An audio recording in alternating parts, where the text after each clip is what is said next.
Et on voudrait que l'audience soit plus forte, qu'il y ait plus de monde qui en parle.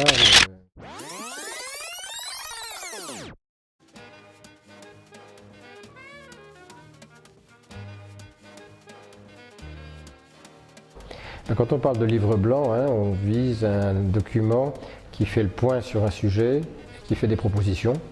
On a régulièrement des livres blancs sur la défense, par exemple.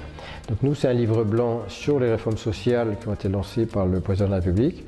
On fait le point sur les questions qui se posent et on fait, dans la foulée, des propositions concrètes.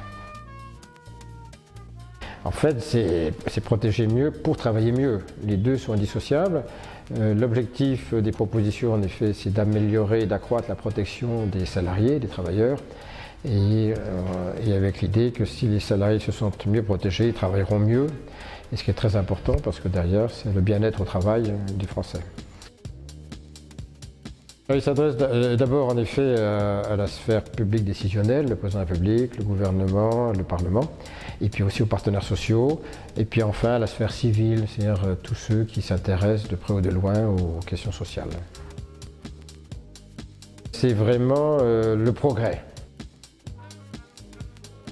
Alors, on a voulu couvrir à peu près tout le champ des réformes sociales. Ça impliquait bien sûr d'avoir des propositions différentes sur les différents sujets. Enfin, il fallait de nombreuses propositions précises. Essentiellement, je dirais les acteurs sociaux, les partenaires sociaux, c'est-à-dire le patronat et puis les syndicats.